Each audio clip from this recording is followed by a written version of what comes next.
Hi hello friends, welcome back to my channel my dream girl ಭಾಗ 72. ಆದರೆ ಎಷ್ಟು ಸಲ ಮಿಸ್ ಆದರೂ ಈ ದಿನವನ್ನು ಮಿಸ್ ಮಾಡಲಿಲ್ಲ. ಅದು ನನಗೆ ಖುಷಿ. ಇನ್ನು ಮುಂದೆ ನಮಗೆ ಈ ಡೇಟ್ ನೆನಪಾದರೆ ಲೈಫ್ ಲಾಂಗ್ ನಿನ್ನ ಕೆನ್ನೆಗಳ ಮೇಲೆ ಹೀಗೆ ಈ ಆ್ಯಪಲ್ಸ್ ಬರಬೇಕು, ಇದು ಫಿಕ್ಸ್ ಅಂದ ತಾರಕ್ ಸಾಹಿಯ ಕೆನ್ನೆಗಳಿಗೆ ಮುತ್ತಿಡುತ್ತಾ. ತಾರಕನ ಮಾತಿಗೆ ಸಾಹಿಯ ಕೆನ್ನೆಗಳ ಮೇಲೆ ಇವಾಗಲೇ ಆ್ಯಪಲ್ಸ್.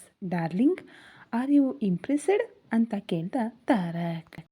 ಆ್ಯಕ್ಚುಲಿ ಸಾಹಿತ್ಯ ಯಾವಾಗಲೂ ಇಂಪ್ರೆಸ್ ಆಗಿದ್ಲು, ಆದರೆ ತಾರಕನ ಕೆರಳಿಸುವ ಉದ್ದೇಶದಿಂದ ಅಂತ ಯೋಚಿಸುತ್ತಾ ನಾಟ್ ಇಂಪ್ರೆಸ್ಡ್ ಅಂದ್ಲು ಆ್ಯಟಿಟ್ಯೂಡ್ನಿಂದ. ತಾರಕ್ ಸೈಡ್ ಸ್ಮೈಲ್ ಮಾಡುತ್ತಾ ಅವಳ ಮುಂದೆ ಆಪೋಸಿಟ್ ಡೈರೆಕ್ಷನ್ನಲ್ಲಿ ತಿರುಗಿ ಹಿಂದಕ್ಕೆ ಹೆಜ್ಜೆ ಹಾಕುತ್ತಾ ರಿಯಲಿ ಡಾರ್ಲಿಂಗ್ ಅಂದ ನಗುತ್ತಾ. ಹಾಂ, ಒಂದೇ ಸಲಕ್ಕೆ ಇಂಪ್ರೆಸ್ ಆಗ್ತೀನಾ ತಾರಕ್? ಆದರೂ ಇದು ನಿನಗೆ ಇಷ್ಟವಾಗಿ ಮಾಡಿದ ಸರ್ಪ್ರೈಸ್. ನಾನು ಹೇಳಿದ ಫ್ಯಾಂಟಸಿಯಲ್ಲಿ ಇದು ಇರಲಿಲ್ಲ ಅಲ್ವಾ, ಅದಕ್ಕೆ ನಾನು ಇಂಪ್ರೆಸ್ ಆಗಲಿಲ್ಲ ಅಂದ್ಲು ಸಾಹಿತ್ಯ. Okay darling, I will try again and again ಅಂತ ಅವಳನ್ನು ಮೇಲೆ ಲಿಫ್ಟ್ ಮಾಡಿ ಡಾರ್ಲಿಂಗ್ ಕ್ಲೋಸ್ ಯುವರ್ ಐಸ್ ಅಂದ ತಾರಕ್ ಹಸ್ಕಿಯಾಗಿ. ಬಟ್ ವೈ ತಾರಕ್ ಅಂದ್ಲು ಸಾಹಿತ್ಯ ನಗುತ್ತಾ ಅವನ ಕುತ್ತಿಗೆ ಸುತ್ತ ಕೈಗಳನ್ನು ಹೊರಹಾಕಿ. ನೀನು ಕಣ್ಣು ಮುಚ್ಕೋ, ನಿನಗಾಗಿ ಇನ್ನೊಂದು ಸರ್ಪ್ರೈಸ್ ವೆಯ್ಟ್ ಮಾಡ್ತಿದೆ ಅಂದ ತಾರಕ್. ಓಹೋ, ಇಂಪ್ರೆಸ್ ಮಾಡಿಸೋಕೆ ಇನ್ನೊಂದು ಐಡಿಯಾನಾ? ಓಕೆ ತಾರಕ್ ಬಂಗಾರ, ಐ ಆಮ್ ವೇಟಿಂಗ್ ಅಂದ್ಲು ಸಾಹಿತ್ಯ. ತಾರಕ್ ಅವಳನ್ನು ಎತ್ತಿಕೊಂಡು 5 ನಿಮಿಷಗಳ ನಂತರ ಒಂದು ಕ್ಯಾಂಪೇನ್ ಟೆಂಟ್ ಮುಂದೆ ಅವಳನ್ನು ಕೆಳಗೆ ಇಳಿಸಿ ಡಾರ್ಲಿಂಗ್ ಒಳಗೆ ಹೋಗು ಅಂದ. ಸಾಹಿತ್ಯ ಗೊಂದಲದಿಂದ ನೋಡ್ತಾ ಇದ್ರೆ ಸಾಹಿಯ ಗೊಂದಲಕ್ಕೆ ತಲೆ ಮೇಲೆ ಒಂದನ್ನು ಹೊಡೆದು ಮೊದಲು ಒಳಗೆ ಹೋಗಿ ಬೇಗ ಬಾ ಅಂತ ಒಳಗೆ ತಳ್ಳಿ ತಾನು ಹೊರಗೆ ನಿಂತು ಜಿಪ್ ಕ್ಲೋಸ್ ಮಾಡಿದ ತಾರಕ್. ಆಲೋಚನೆಯಲ್ಲೇ ಹಿಂದೆ ತಿರುಗಿದ ಸಾಹಿತ್ಯಗೆ ಅಲ್ಲಿ ಕಂಡ ಕವರ್ ನೋಡಿ ಅದನ್ನು ಕೈಗೆ ತೆಗೆದುಕೊಂಡು ವಿಷಯ ಸುಳಿವಾಗಿ ಅರ್ಥ ಮಾಡಿಕೊಂಡು ನಕ್ಕಳು. 20 ನಿಮಿಷಗಳ ನಂತರ ತಾರಕ್ ಅಂತ ಕರೆದ್ಲು ಸಾಹಿತ್ಯ ಟೆಂಟ್ ಒಳಗಿನಿಂದ. ಹಾಂ ಡಾರ್ಲಿಂಗ್, ರೆಡಿನಾ ಅಂತ ಜಿಪ್ ಓಪನ್ ಮಾಡಿ ಅವಳನ್ನು ನೋಡಿದ. Black jeans, white T shirt with black denim jacket with black goggles, sports watch, pony hair ಜೊತೆ ಬ್ಲ್ಯಾಕ್ ಶೂಸ್.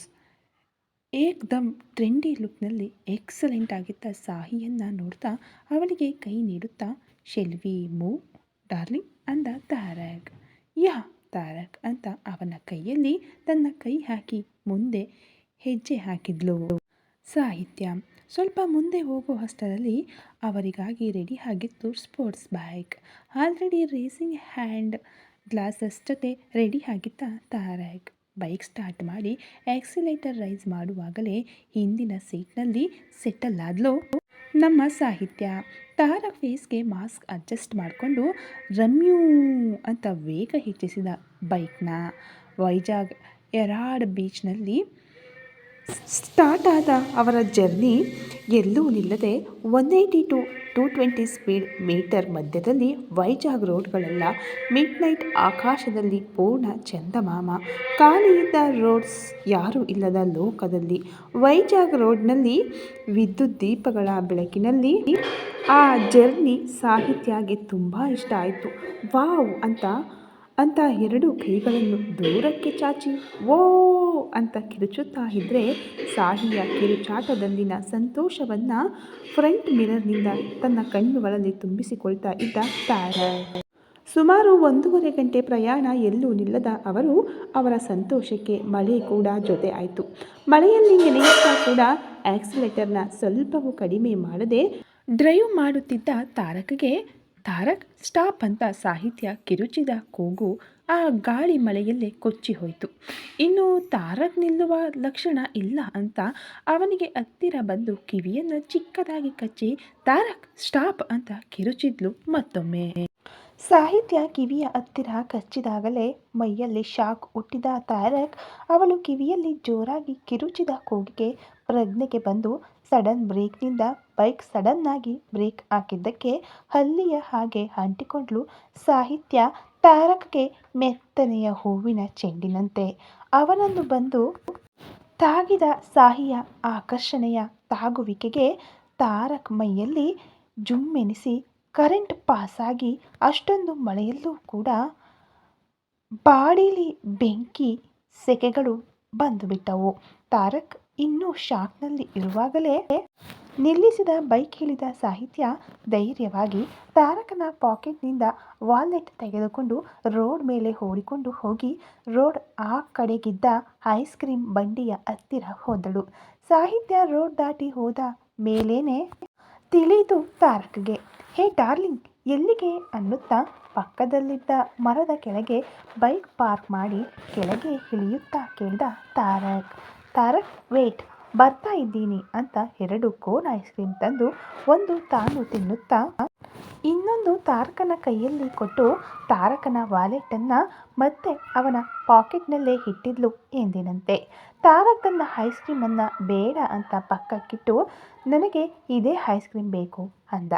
ಸಾಹಿತ್ಯ ಕೈಯಲ್ಲಿರೋದನ್ನು ಕಿತ್ತುಕೊಳ್ಳುತ್ತಾ ತಾರಕ್ ನನ್ನ ಐಸ್ ಕ್ರೀಮ್ ಅಂತ ಮುಖ ಕೆಳಗೆ ಮಾಡಿಕೊಂಡು ಅದು ನಂದು ಅಂದ್ಲು. ಆದರೂ 2 ಒಂದೇ ಫ್ಲೇವರ್ ಆದರೂ ಇನ್ನೂ ನನ್ನದೇ ಯಾಕೆ ಕಿತ್ಕೊಂಡೆ ಅಂದಾಗ ಯಾಕಂದರೆ ನಿನ್ನದು ನನ್ನದು ಅನ್ನೋ ಡಿಫ್ರೆನ್ಸ್ ನಮ್ಮ ಮಧ್ಯೆ ಇರಬಾರದು ಅಂತ ಅವಳ ಗದ್ದದ ಮೇಲೆ ಐಸ್ ಕ್ರೀಮ್ ಸವರಿದ ತಾರಕ್. ಉಪ್ಸ್ ಇಡಿಯಟ್, ಏನು ಐಸ್ ಕ್ರೀಮ್ ಎಲ್ಲ ಹೀಗೆ ಬಳಿದಿದ್ದೀಯ, ಹೀಗೆ ತಿನ್ನಬೇಕು ಅಂತ ಐಸ್ ಕ್ರೀಮ್ ಹಚ್ಚಿ ಅದನ್ನು ತುಟಿಗಳಿಂದ ನೆಕ್ಕಿದ ತಾರಕ್. ತಾರಕನ ತುಟಿಗಳ ತುಂಟತನದ ತಾಗುವಿಕೆಗೆ ಸಾಹಿಯಲ್ಲಿ ಸಾವಿರಾರು ಕಂಪನಗಳನ್ನು ಸೃಷ್ಟಿಸುತ್ತಾ ಇದ್ರೆ ಪರವಶದಿಂದ ಕಣ್ಣು ಮುಚ್ಚಿ ಅವನ ಕೂದಲೊಳಗೆ ಬೆರಳುಗಳನ್ನು ಸೇರಿಸಿದ್ಲು ಸಾಹಿತ್ಯ. ಚಳಿಗೆ ನಡುಗುತ್ತಿದ್ದ ಪ್ರೇಯಸಿಯ ಕೆನ್ನೆಗಳಿಗೆ ಮುತ್ತಿಟ್ಟು ನಾಚಿಕೆಯಿಂದ ರೆಪ್ಪೆ ಬಡಿಯುತ್ತಿದ್ದ ಕಣ್ಣುಗಳ ಮೇಲೆ ತುಟಿಗಳನ್ನು ನಿಲ್ಲಿಸಿ ನಡುಗುತ್ತಿದ್ದ ತುಟಿಗಳ ಮೇಲೆ ನೋಟ ನಿಲ್ಲಿಸಿದ ತಾರಕ್ನನ್ನ ಬಾ ಅಂತ ಕರೆಯುತ್ತಿದ್ದ ತುಟಿಗಳನ್ನು ಸೇರಿಸಿಕೊಳ್ಳಲು ಮುಂದೆ ಬಂದಾಗಲೇ ಬೆಚ್ಚನೆಯ ಅವನ ಉಸಿರು ಅವಳ ಒದ್ದೆಯಾದ ಮುಖದ ಮೇಲೆ ಸಣ್ಣ ಬೆವರು ಮೂಡಿಸುತ್ತಾ ಇದ್ರೆ ಕಣ್ಣು ತೆರೆದ ಸಾಹಿತ್ಯಗೆ ಅತಿ ಹತ್ತಿರದಲ್ಲಿ ಇದ್ದ ತಾರಕ್ನನ್ನ 2 ಕೈಗಳು ಅವನ ಎದೆ ಮೇಲೆ ಹಾಕಿ ತಳ್ಳಿಬಿಟ್ಲು. ಆಕಾಶದಿಂದ ಜಾರಿ ಬೀಳುತ್ತಿದ್ದ ನೀರಿನ ಧಾರೆಗಾಗಿ ಓಡಿದ್ಲು ಸಾಹಿತ್ಯ. ಆಕಾಶದಿಂದ ಬೀಳುತ್ತಿದ್ದ ಪ್ರೀತಿಯ ಮಳೆಯಲ್ಲಿ ನೆನೆಯುತ್ತಾ ಕೈಗಳು 2 ಚಾಚಿ ಮಳೆಯಲ್ಲಿ ಆಡ್ತಾ ಇದ್ದ ಸಾಹಿಯನ್ನ ನೋಡ್ತಾ ಇದ್ರೆ ನೆನೆದ ಬಟ್ಟೆಗಳಿಂದ ಮೇಲೆ ಬೀಳುತ್ತಿದ್ದ ಎತ್ತರಗಳು, ತಗ್ಗುಗಳು, ಒನಪುಗಳು ಮತಿ ಕೆಡಿಸುತ್ತಾ ಇದ್ದವು. ತಾರಕ್ಗೆ 5 ನಿಮಿಷಗಳ ನಂತರ ಜೋರಾಗಿ ತಲೆ ವಿದರಿಸಿ ಉಫ್ ಅಂತ ಉಸಿರು ಬಿಡುತ್ತಾ ಫಾಸ್ಟಾಗಿ ರೋಡ್ ಮೇಲೆ ಹೋಗಿ ಸಾಹಿಯನ್ನ ಎತ್ತಿಕೊಂಡು ಭುಜದ ಮೇಲೆ ಹಾಕಿಕೊಂಡು ಬೈಕ್ ಹತ್ತಿರ ಕರೆದುಕೊಂಡು ಹೋಗಿ ಬೈಕ್ ಮೇಲೆ ಕೂರಿಸಿ ಸ್ಟಾರ್ಟ್ ಮಾಡಿದ. ಸಾಹಿ ಮುಖವನ್ನು ಸಣ್ಣದಾಗಿ ಮಾಡಿಕೊಂಡು ಉಪ್ಸ್, ಏನು ತಾರಕ್ ಇದು, ಯಾಕೆ ನನ್ನನ್ನು ಎತ್ತಿಕೊಂಡು ಬಂದೆ ಅಂತ ಅವನ ಬೆನ್ನಿನ ಮೇಲೆ ಹೊಡೆಯುತ್ತಾ ಇದ್ರೆ ತಾರಕ್ ಸೈಲೆಂಟಾಗಿ ಡ್ರೈವ್ ಮಾಡುತ್ತಾ ಮತ್ತೆ ಬೀಚ್ನಲ್ಲಿ ಅವರು ಸ್ಟಾರ್ಟ್ ಆದ ಪಾಯಿಂಟ್ಗೆ ಕರೆದುಕೊಂಡು ಬಂದು ಬೈಕ್ ನಿಲ್ಲಿಸೋ ಅಷ್ಟರಲ್ಲಿ ಸರಿಯಾಗಿ ಮಧ್ಯರಾತ್ರಿ 3 ಗಂಟೆ ಆಯಿತು. ಸಾಹಿಯನ್ನು ಮತ್ತೆ ಕ್ಯಾಂಪೇನ್ನೊಳಗೆ ಕಳುಹಿಸಿದ ಡ್ರೆಸ್ ಚೇಂಜ್ ಮಾಡೋದಕ್ಕೆ. ಡ್ರೆಸ್ ಚೇಂಜ್ ಮಾಡಿಕೊಂಡು ಬಾ ಅಂತ 10 ನಿಮಿಷಗಳಿಗೆ ಮುಖ ಕೆಳಗೆ ಮಾಡಿಕೊಂಡು ಒದ್ದೆ ಆರದ ಕೂದಲುಗಳನ್ನು ಒರೆಸಿಕೊಳ್ತಾ ಹೊರಗೆ ಬಂದ ಸಾಹಿಯನ್ನ ಏನ್ ಡಾರ್ಲಿಂಗ್, ಮುಖ ಹಾಗೆ ಮಾಡಿದ್ದೀಯಾ ಅಂದ ಮುದುಡಿದ ತುಟಿಗಳ ಮೇಲೆ ಮುತ್ತಿಡುತ್ತಾ. ಯಾಕೆ ತಾರಕ್, ನನ್ನನ್ನು ಮಧ್ಯದಲ್ಲಿ ಎಳೆದುಕೊಂಡು ಬಂದೆ, ನನಗೆ ಈ ರೈನ್ ರೋಡ್ ಎಷ್ಟು ಇಷ್ಟ ಆಯಿತು ಗೊತ್ತಾ ಅಂದ್ಲು ಎಕ್ಸೈಟಿಂಗ್ ಆಗಿ. ಅಷ್ಟು ಇಷ್ಟ ಆಯ್ತಾ ಡಾರ್ಲಿಂಗ್ ಅಂದ ತುಂಬ ಅಂದ್ಲು. ಆದರೆ ಯಾಕೆ ಮಧ್ಯದಲ್ಲಿ ಎಳೆದುಕೊಂಡು ಬಂದೆ ಅಂದ್ಲು ತುಟಿ ಮುರಿಯುತ್ತಾ. ಅರ್ಥ ಮಾಡ್ಕೊ ಡಾರ್ಲಿಂಗ್, ಅದನ್ನು ಬಿಡು, ಹೋಗು ನಾವು ಹೋಗೋಣ ಅಂತ ಮುಂದೆ ನಡೆದ ತಾರಕ್. ತಾರಕನ ಮಾತುಗಳಲ್ಲಿ ಏನೋ ಅರ್ಥವಾದ ಸಾಹಿ ಹಾಗಾದರೆ ತಾರಕ್ ಡಾರ್ಲಿಂಗ್ ಟೆಂಪ್ಟ್ ಆದನಾ ಅಂತ ಅವನ ಮುಂದೆ ಬಂದು ತುಂಟತನದಿಂದ ಕೇಳಿದ್ಲು ತಾರಕನ ಕಣ್ಣುಗಳಲ್ಲಿ ನೋಡ್ತಾ. ಸಾಹಿ ಭುಜಗಳ ಮೇಲೆ ಕೈ ಹಾಕಿ ಶ್ ಡಾರ್ಲಿಂಗ್, ಮೊದಲು ನೀನು ಹೋಗು, ಮನೆಗೆ ಹೋದ ಮೇಲೆ ಹೇಳ್ತೀನಿ ನಿನ್ನ ಕೆಲಸ ಅಂದ ತಾರಕ್. ಏಯ್ ಏಯ್ ಏಯ್ ತಾರಕ್, ಡಾರ್ಲಿಂಗ್ ಟೆಂಪ್ಟ್ ಆದ ಅಂತ ನಗುತ್ತಾ ಹೊರಡ್ತಾಳೆ ಮುಂದಕ್ಕೆ.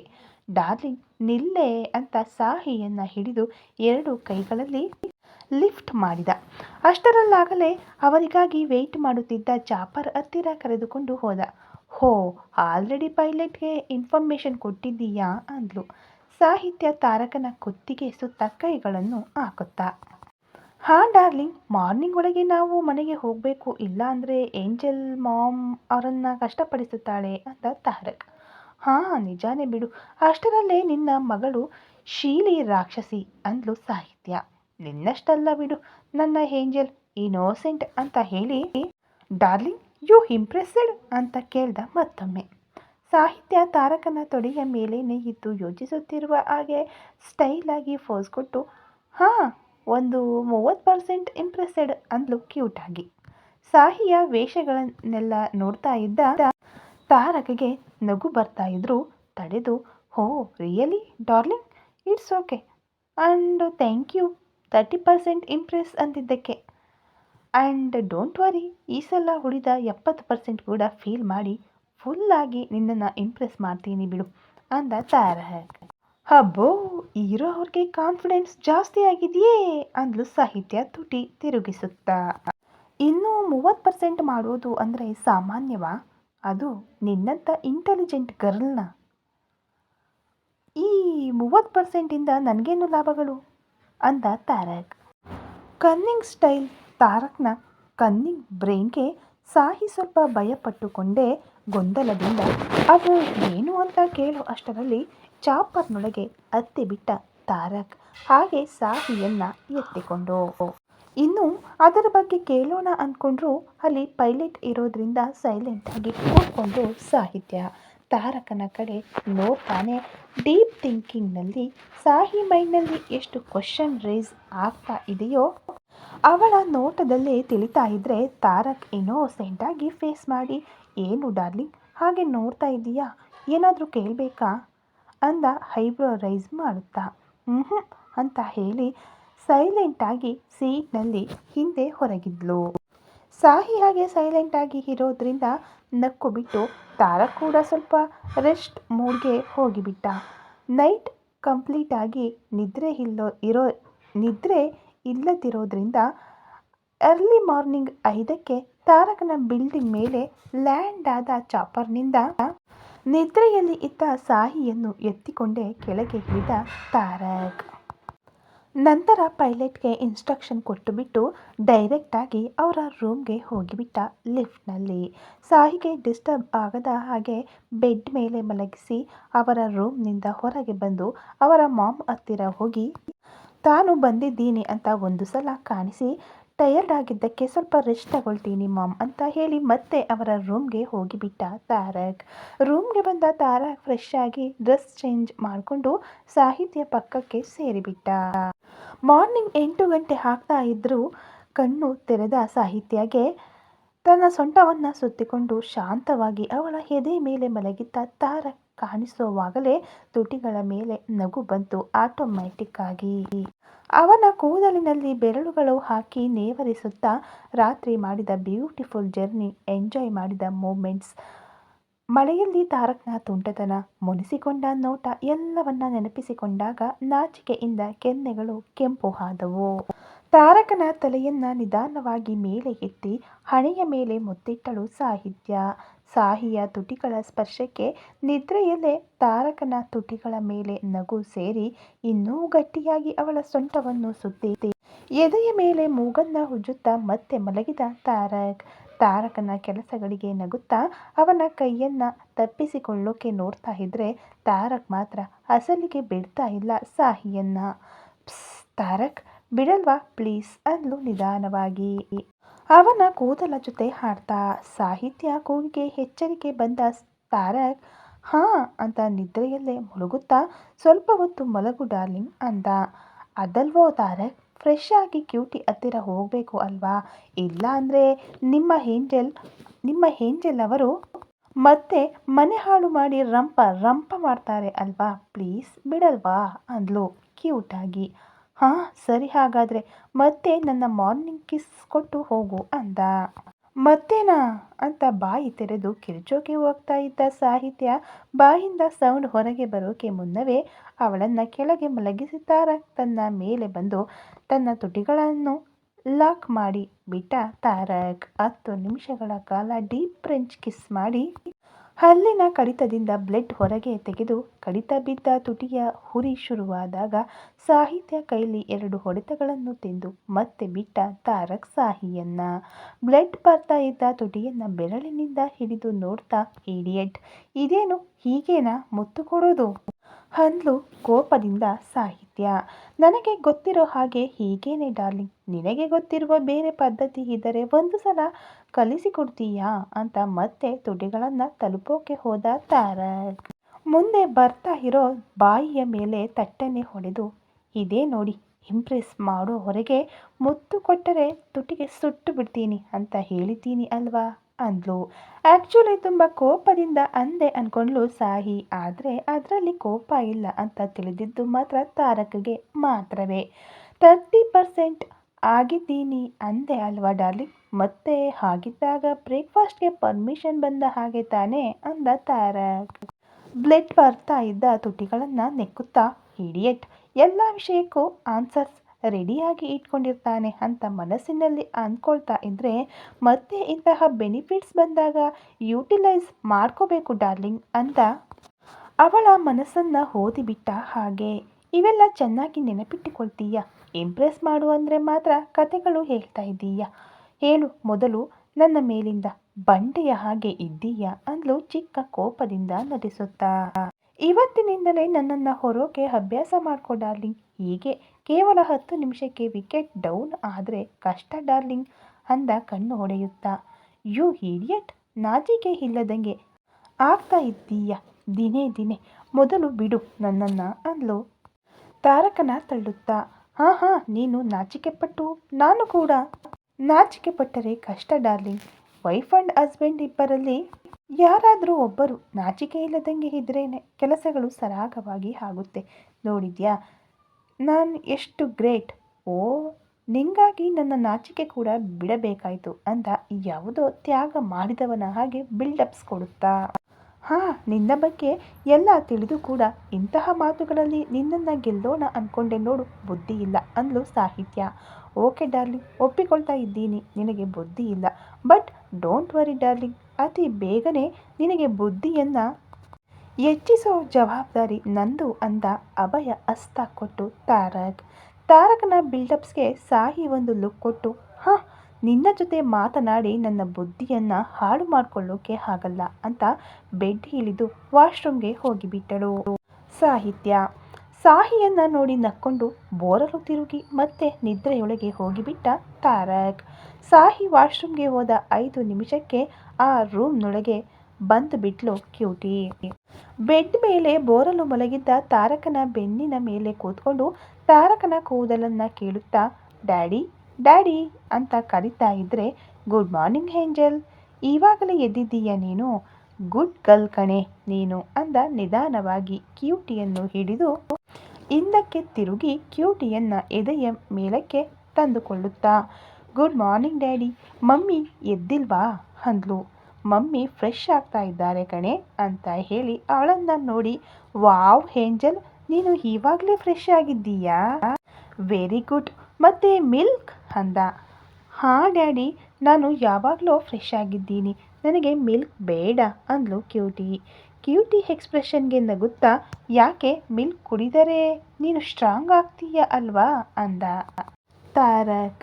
ನೋ ಡ್ಯಾಡಿ, ಇವಾಗಲೂ ನೋಡು ನಾನು ಸ್ಟ್ರಾಂಗ್ ಆಗೇ ಇದ್ದೀನಿ ನೋಡು ಅಂತ ತನ್ನ ಮುಷ್ಟಿಯನ್ನು ಬಿಗಿದು ಬೈಸೆಪ್ಸ್ ಹತ್ತಿರ ತೋರಿಸಿದ್ಲು ಕ್ಯೂಟಿ. ಕ್ಯೂಟಿಯ ಚಿಕ್ಕ ಚಿಕ್ಕ ಮಸಲ್ಸನ್ನು ಟಚ್ ಮಾಡುತ್ತಾ, ಏಂಜಲ್, ನೀನು ತುಂಬ ಸ್ಟ್ರಾಂಗ್ ಇದ್ದೀಯಾ ಅಂದ ತಾರಕ್ ನಗುತ್ತಾ. ಇವಾಗಲೇ ಹೊರಗೆ ಬಂದ ಸಾಹಿತ್ಯ ಕ್ಯೂಟಿ ತಂದೆ ಮಗಳ ಮಾತುಗಳು ಕೇಳಿ, ಮತ್ತೆ ನಿನ್ನ ಮಗಳು ತುಂಬ ಸ್ಟ್ರಾಂಗ್ ಅಂದ್ಲು ವ್ಯಂಗ್ಯವಾಗಿ. ಹೌದು, ನಾನು ಆ್ಯಂಡ್ ನನ್ನ ಡ್ಯಾಡಿ ತುಂಬ ಸ್ಟ್ರಾಂಗ್, ನಿನ್ನ ಹಾಗಲ್ಲ ಅಂದ್ಲು ಕ್ಯೂಟಿ ಕೂಡ ವ್ಯಂಗ್ಯವಾಗಿ. ಬಿಡು, ನೀನು ನಿನ್ನ ಡ್ಯಾಡ್ ತುಂಬ ಸ್ಟ್ರಾಂಗ್ ಆದರೆ ಏನು, ಕೆಳಗೆ ಬಾ, ಮೊದಲು ಹಾಲು ಕುಡಿತೀಯಂತೆ ಅಂತ ರೆಡಿ ಆಗಿಬಿಟ್ಟು ಅವಳ ಹತ್ತಿರ ಬಂದ್ಲು. ಕ್ಯೂಟಿ ತಾರಕ್ಗೆ ಇನ್ನೂ ಅಂಟಿಕೊಂಡು, ಡ್ಯಾಡಿ ನನಗೆ ಮಿಲ್ಕ್ ಬೇಡ, ಮಮ್ಮಿಗೆ ನೀನು ಹೇಳು ಡ್ಯಾಡಿ ಅಂದ್ಲು. ಅದಲ್ವೋ ಏಂಜಲ್, ನೀನು ಸ್ವಲ್ಪ ಹಾಲು ಕುಡಿತೀಯಂತೆ, ಆಗ ಇನ್ನೂ ಹೆಚ್ಚು ಸ್ಟ್ರಾಂಗ್ ಆಗ್ತೀಯಂತೆ, ಆಗ ನಾವು ಎಲ್ಲರನ್ನ ಡಿಶುಮ್ ಮಾಡಿಬಿಡೋಣ, ಓಕೆನಾ? ಪ್ಲೀಸ್ ಏಂಜಲ್, ಸ್ವಲ್ಪ ಮಿಲ್ಕ್ ಕುಡಿದು ಬಿಡೆ ನನಗಾಗಿ ಅಂದ ತಾರಕ್. ತಾರಕ್ ಕೇಳಿದ್ದಕ್ಕೆ ಅಳುಮೋರೆ ಮಾಡಿಕೊಂಡು ಇಷ್ಟವಿಲ್ಲದಿದ್ದರೂ ಒಪ್ಪಿಕೊಂಡ್ಲು ಕ್ಯೂಟಿ. ಮತ್ತೆ ನಾನು ಇಷ್ಟೇ ಮಿಲ್ಕ್ ಕುಡಿತೀನಿ ಅಂತ ಬೆರಳಿನಿಂದ ತೋರಿಸಿ ಮತ್ತೆ ಹಾಂ ಓಕೆ ಏಂಜಲ್, ಸ್ವಲ್ಪನೇ ಕುಡಿ ಅಂತ ಸಾಹಿತ್ಯ ಕೈಗೆ ಕೊಟ್ಟ ತಾರಕ್. ಕ್ಯೂಟಿಯನ್ನು ಕರೆದುಕೊಂಡು ಹೋಗುತ್ತಾ ತಾರಕ್ ಮತ್ತೆ ಮಲಗೋದು ನೋಡಿ, ಅದೇನು ತಾರಕ್, ನೀನು ಇನ್ನೂ ಹೇಳಲ್ವಾ, ಇವತ್ತು ನಿಂಗೆ ಶೂಟಿಂಗ್ ಇದೆ ಅಲ್ವಾ ಅಂದ್ಲು ಸಾಹಿ. ಹಾಂ, ಇನ್ನೂ ನಿದ್ರೆ ಬರ್ತಾ ಇದೆ ಡಾರ್ಲಿಂಗ್, ಸ್ವಲ್ಪ ಹೊತ್ತು ಮಲಗ್ತೀನಿ, ಒನ್ ಅವರ್ ನಂತರ ನನ್ನನ್ನು ನಿದ್ರೆಯಿಂದ ಎಬ್ಬಿಸು ಅಂದ ತಾರಕ್. ಪಾಪ ತುಂಬ ಸುಸ್ತಾಗಿರ್ತಾನೆ ಅಂದ್ಕೊಂಡು, ಹಾಂ ಓಕೆ ತಾರಕ್, ನೀನು ರೆಸ್ಟ್ ತಗೋ ಅಂತ ಹೇಳಿ ಡೋರ್ ಕ್ಲೋಸ್ ಮಾಡಿಕೊಂಡು ಕ್ಯೂಟಿಯನ್ನು ಕರ್ಕೊಂಡು ಕೆಳಗೆ ಹೋಗಿಬಿಟ್ಟಳು. ಈ ಕತೆ ಇನ್ನು ಮುಂದುವರಿಯಲಿದೆ ಫ್ರೆಂಡ್ಸ್. ದಯವಿಟ್ಟು ವಿಡಿಯೋಗಳು ಇಷ್ಟ ಆಗ್ತಾ ಇದ್ದರೆ ಲೈಕ್ ಮಾಡಿ, ಶೇರ್ ಮಾಡಿ, ಕಮೆಂಟ್ ಮಾಡಿ, ಹಾಗೆ ಸಬ್ಸ್ಕ್ರೈಬ್ ಮಾಡಿಕೊಂಡು ವಿಡಿಯೋ ನೋಡಿ. Thank you so much.